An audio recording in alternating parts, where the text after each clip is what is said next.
Okay. So அங்கே எங்கேன்னு சுற்றி ஒரு அருமையான ஸ்பாட் மாதிரி தான் தெரியுது. ஏன் அது அருமையான ஸ்பாட்னா, இதில் எனக்கு இருந்த மெமரிஸ் தான் அது அருமையான ஸ்பாட்டாக மாற்றிருக்குன்னு நினைக்கிறேன். இது பேர் ஓணாஞ்செடின்னு சொல்லுவாங்க. சின்ன வயசில் பார்த்தீங்கன்னா கிரிக்கெட் விளாட ஸ்டெம்புக்கெலாம் நம்மக்கிட்ட காசு இருக்காதுன்றதுனால இதை தான் நாங்கள் கட் பண்ணி ஸ்டெம்பாக நட்டு விளையாடுவோம். ஸோ அது காஞ்சிட்டாலும் ரொம்ப சூப்பராக இருக்கும் ஆக்சுவலாக. இதுக்கு ஓணாஞ்செடின்றதை தாண்டி எங்கள் டேரக்டர் ஒரு நேம் சொன்னார், இருங்க அவர்கிட்ட கேட்போம். என்ன நேம்? கடல் பாளையம். இதில் எது ரைட்டுன்னு நீங்கள் சொல்கிறீங்க? இதுதான் இதில் வர பூ. ஸோ இந்த பூ என்ன பண்ணணுன்னு பார்த்தீங்கன்னா, இதில் வண்டு இருக்கும். இந்த பார்த்தீங்களா, இதில் கூட வண்டு இருக்க பாருங்க. இது உள்ளே இருக்க வண்டை வந்து எடுத்து போட்டு விளாட்றதுலாம் அந்த டைமிங்கில் ஒரு ஃபன்னாக பண்ணிகிட்டு இருந்தோம். ஜஸ்ட்டு உங்கள்கிட்ட காட்டுறதுக்காக எடுத்து வந்திருக்கேன். இதை தாண்டி நீங்கள் இதை வந்து மாலை கட்டுற இடத்துல நீங்கள் பார்த்துருக்கலாம். இது நிறைய யூஸ் பண்ணுவாங்க. எனக்கு தெரிஞ்சு தான் யூசஸ், இல்லை வேறு ஏதாவது யூசஸ் இருந்ததுன்னா கூட எங்களுக்கு சொல்லுங்கள். இதெல்லாம் பார்த்து மெமரிஸ் வந்ததுனால இதையே ஸ்பாட்டாக ஃபிக்ஸ் பண்ணிவிட்டு இந்த இடத்துல தேவையான விஷயத்தெல்லாம் செட் பண்ணிட்டு ரெசிபி செய்ய ஆரம்பிச்சுக்கலாம்.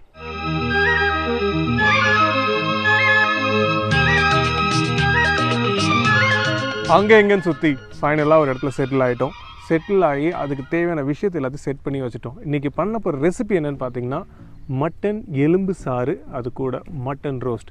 இது ரெண்டுமே பார்த்திங்கன்னா நீங்கள் ஸ்டார்டராகவும் யூஸ் பண்ணிக்கலாம். அதே சேம் டைம் நீங்கள் அதை சூப் மாதிரி யூஸ் பண்ணலாம், இல்லை சாதத்தில் போட்டு சாப்பிட்லாம். அந்த மாதிரி ஒரு அட்டகாசமான ரெசிபி தான் நம்ம இன்றைக்கி பண்ண போகிறது. ஃபஸ்ட்டு எலும்பு சாருக்கு ப்ளஸ் மட்டன் ரோஸ்ட்டுக்கு ரெண்டுத்துக்குமே சேர்த்து ஒரு குக்கரில் மட்டனை போட்டு நல்லா வேக வச்சிடலாம். வேக வச்சதுக்கப்புறம் நெக்ஸ்ட் ஸ்டெப் என்னன்னு உங்களுக்கு சொல்கிறேன்.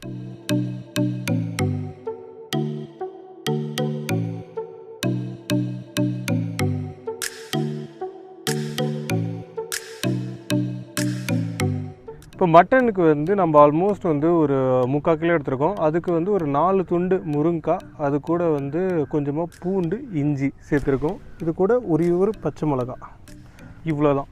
இது கூட மஞ்சத்தூள், உப்பு. இதை நம்ம மினிமம் ஒரு 8 விசில் வர்ற அளவுக்கு வேக விட போகிறோம். ஸோ இப்போ நம்ம இது கூட சூப்பும் செய்ய போகிறோன்றதுனால இன்னும் கொஞ்சம் எக்ஸ்ட்ரா தண்ணியை நான் ஆட் பண்ணிக்கிறேன். இதை நான் இப்போ மூடிட்டு மினிமம் 8 விசில் வர அளவுக்கு நம்ம குக் பண்ண போகிறோம். இப்போ நம்ம மட்டனை ஒரு 8 விசில் விட்டு சூப்பராக குக் பண்ணியாச்சு. நெக்ஸ்ட் என்ன பண்ண போகிறோம் பார்த்தீங்கன்னா, இப்போ நம்ம எலும்பு, மீட் இது ரெண்டுத்தையும் ஒன்றா போட்டு தான் வேக வச்சுருக்கோம். ஆனால் நம்ம வந்து பண்ண போகிறது மட்டன் சாருக்கு தனியாக எடுக்க போகிறோம். அதுக்கப்புறம் வந்து நம்ம ரோஸ்ட்டுக்கு தனியாக எடுக்க போகிறோம். அதை எடுத்ததுக்கப்புறம் குக்கிங் ஆரம்பிச்சிக்கலாம்.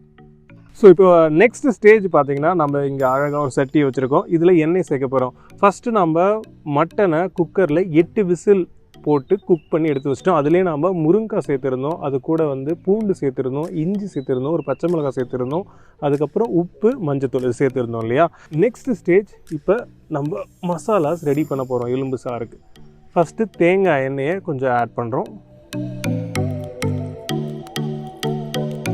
சரி, எண்ணெய் எகெயின் ஆப்ஷனல் தான். சூப் பண்ணுறவங்க நிறைய பேர் வந்து அது சேர்க்க மாட்டாங்க. இப்போ சட்டி நல்ல ஹீட்டில் இருக்குது. இப்போ இதுக்கு தேவையான ஹோல் கரம் மசாலாவை ஆட் பண்ண போகிறோம். ஸோ ஃபஸ்ட்டு இதுக்கு தேவையான பட்டையை சேர்த்ததுக்கப்புறம் நம்ம பிரியாணி இலை,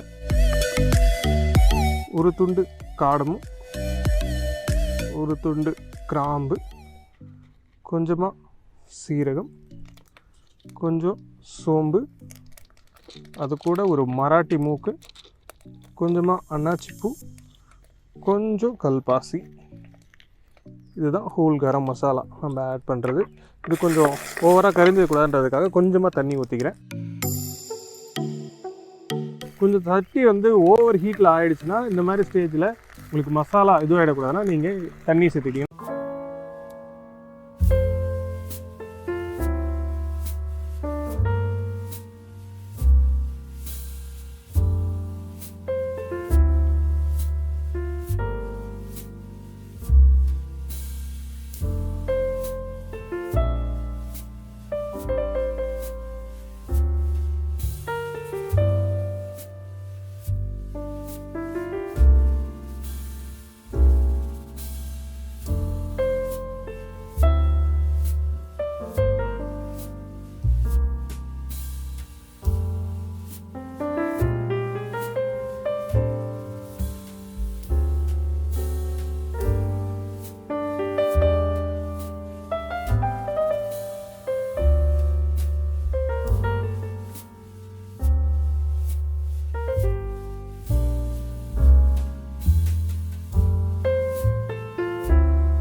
ஆட் பண்ணுறோம்.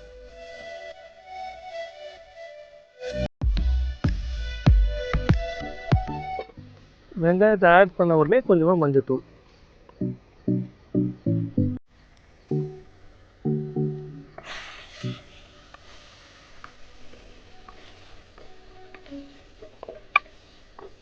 இது கொஞ்சம் நல்லா வதங்கினதுக்கப்புறம் தான் நம்ம தக்காளி சேர்க்க போகிறோம்.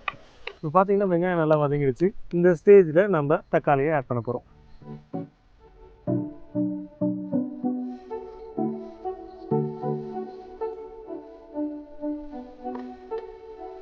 தக்காளி சேர்த்த உடனே இந்த டிஷ்ஷுக்கு தேவையான உப்பை ஆட் பண்ணிக்கலாம்.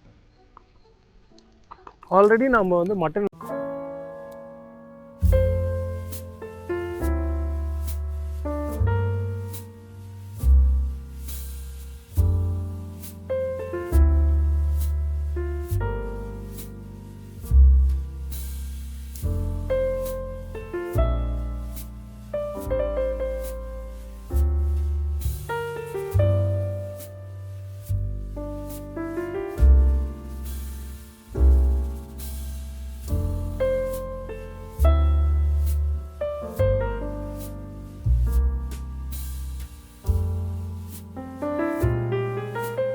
பாயில் பண்ண தாலில் இருக்க வாட்டர், அதாவது பருப்பு தண்ணின்னு வாங்க இல்லையா, அந்த தண்ணி நீங்கள் ஆட் பண்ண பார்த்து இன்னும் உங்களுக்கு திக்காக என்ரிச்சாக கிடைக்கும். எனக்கு நார்மலாக வந்து அது ஃப்ளேவரை மெல்லோ பண்ணுற மாதிரி எனக்கு ஒரு ஃபீல் இருக்கும், அதனால் நான் சேர்க்க மாட்டேன்.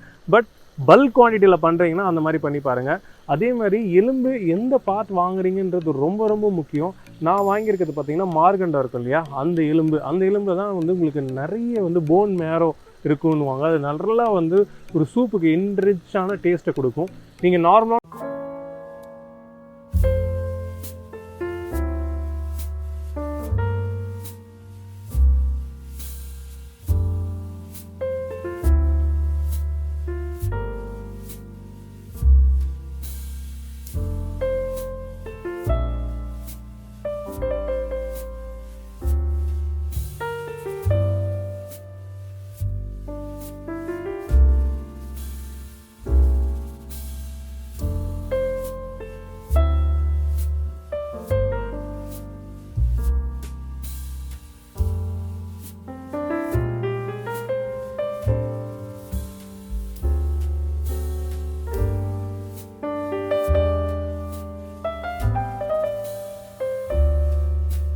போகிறோம்.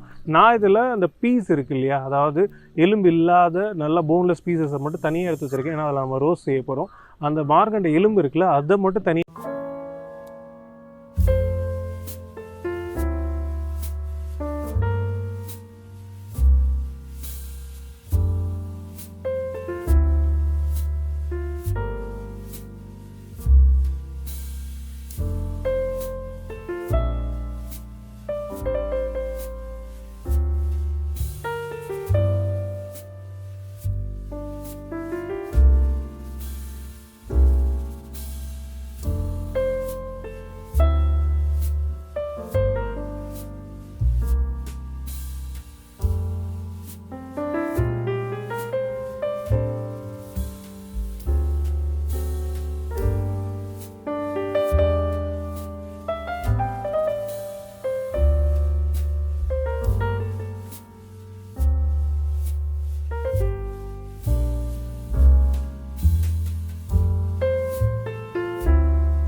கொஞ்சமாக லெமன். இது ஆப்ஷனல் தான், வேணான்னா நீங்கள் ஸ்கிப் பண்ணலாம். பட் அது உங்களுக்கு லெமனோட டேங்க்னஸ் சேர பார்த்து ரொம்பவே சூப்பராக இருக்கும். ஸோ மறக்காமல் நீங்கள் சுவிட்ச் ஆஃப் பண்ணிவிடுங்க ரேஞ்சை. அதுக்கப்புறம் நீங்கள் லெமன் புரிஞ்சு விடுங்க. இல்லைனா சில டைம் வந்து உங்களுக்கு அது கசப்பு உண்டாக்கும். ஸோ அதனால் அதை ஞாபகம் வச்சுக்கோங்க. அண்ட் இன்னொரு விஷயம் என்னென்னு பார்த்தீங்கன்னா, எனக்கு இந்த சூப் தின்னாக பிடிக்கும். அதே சேம் டைம் தாலோட திக்னஸ்லாம் இல்லாமல் மெல்லோவாக சாப்பிட்டா நல்லா இருக்குன்றதுலாம் இந்த மாதிரி பண்ணியிருக்கேன். திக்னஸ் நிறைய பேருக்கு சூப்பில் பிடிக்குன்ற பட்சத்தில் நீங்கள் வந்து நம்ம பருப்பு தண்ணி இருக்கு இல்லையா, அதை ஆட் பண்ணிக்கலாம். இல்லை நம்ம மட்டன் குக் பண்ண பார்த்து அது கூட ஏதாவது ஒரு பருப்பை கொஞ்சம் ஆட் பண்ணிங்கன்னா உங்களுக்கு திக்காக கிடைக்கும். அப்படி கூட நீங்கள் யூஸ் பண்ணிக்கலாம். இப்போ நம்ம எலும்பு சாறு ரெடி ஆகிடுச்சு. நெக்ஸ்ட்டு மட்டன் ரோஸ்ட் செய்ய ஆரம்பிச்சிக்கலாம். ஸோ நெக்ஸ்ட்டு பார்த்தீங்கன்னா மட்டன் ரோஸ்ட் ரொம்ப சிம்பிளான ரெசிபி.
இந்த டிஷ்ஷில் நம்ம தக்காளி சேர்க்க போகிறது கிடையாது, வெறும் வெங்காயம் தான். அதனால் வெங்காயம் வந்து பொன்னிறத்துக்கு நம்ம குக் பண்ணணும்.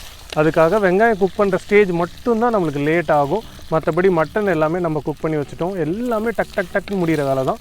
ஜஸ்ட்டு வெங்காயத்தை மட்டும்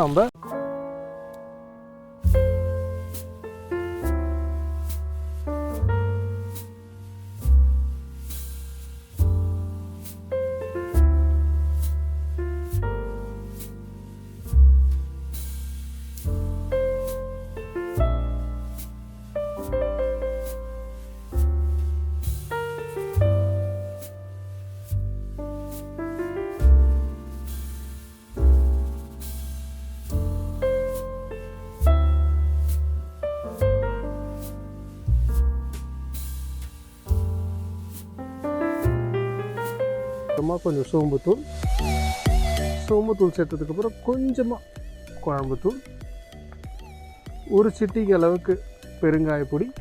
இப்போ இதுக்கு தேவையான மசாலாஸ் எல்லாம் ஆட் பண்ண உடனே நம்ம மட்டன் ஆல்ரெடி வேக வச்சு வச்சுருந்தோம் இல்லையா, அதை ஆட் பண்ணிக்கலாம்.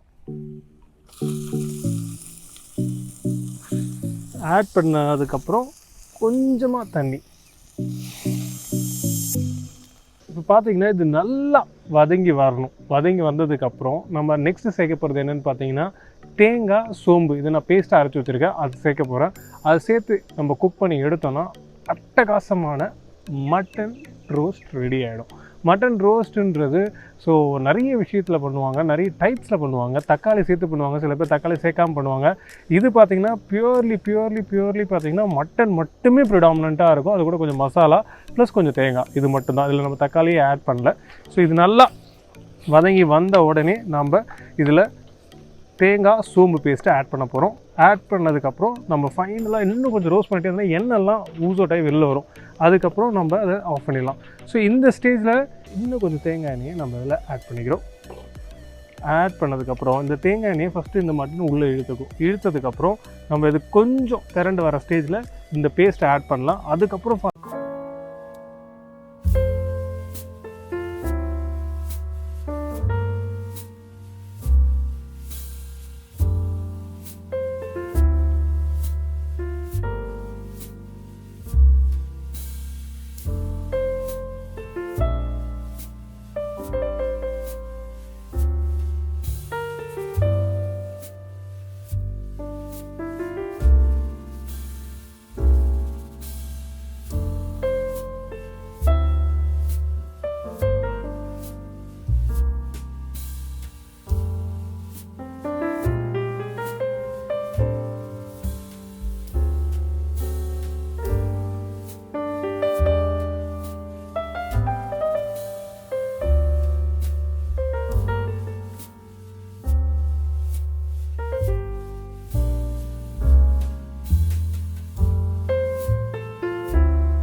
ஸோ ஃபைனலாக நம்ம செஞ்ச எலும்பு சாறு, அது கூட மட்டன் ரோஸ்ட்.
சூப்பர் ரெசிபிஸோட நான் உங்களை வந்து பார்க்குறேன்.